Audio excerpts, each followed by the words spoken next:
एक गांव में रमैया नामक एक व्यक्ति रहता था। गांव के सभी लोग उसे मनहूस मानते थे।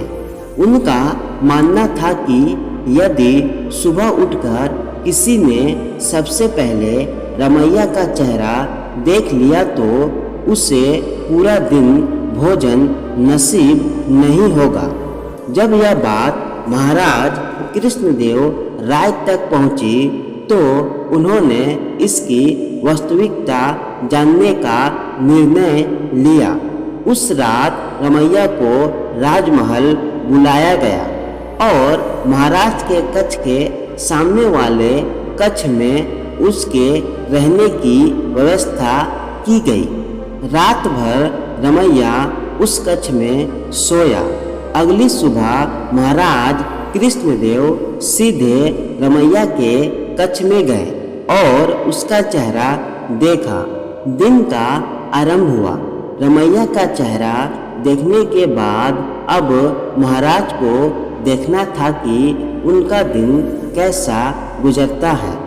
उस दिन दरबार में जाने के पूर्व वे भोजन के लिए बैठे ही थे कि उन्हें तुरंत किसी आवश्यक मंत्रणा हेतु बुला लिया गया। वे बिना भोजन करे ही दरबार चले गए।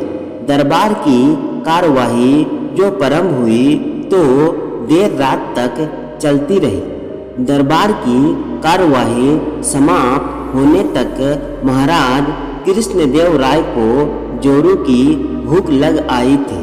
जब उन्हें भोजन परोसा गया तो उन्होंने देखा कि उनकी थाली पर मक्खी बैठी हुई है।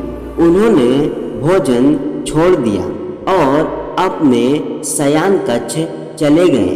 कुछ देर बाद रसोइया जब पुनः भोजन बनाकर लाया तब तक उनकी भूख मर चुकी थी।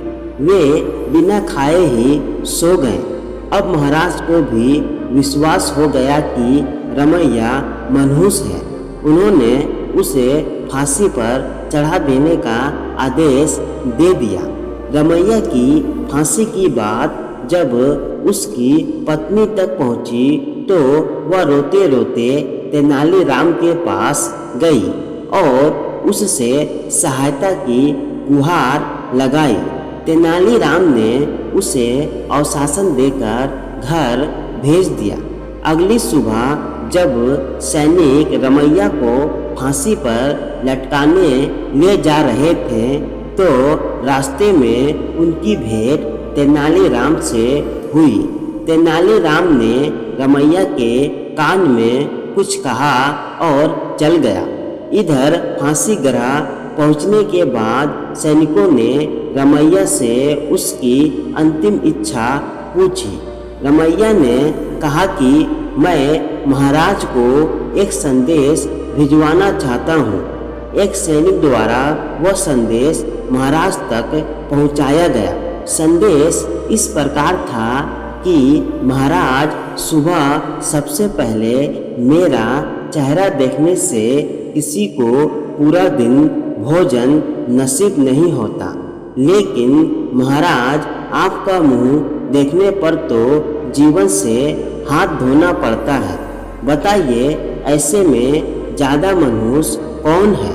संदेश पढ़ने के बाद महाराज को अपनी अंधविश्वास सोच पर शर्म आ गई। उन्होंने सैनिकों से कहकर रमैया को बुलवाया और पूछा कि उसे ऐसा संदेश भेजने का परामर्श किसने दिया था।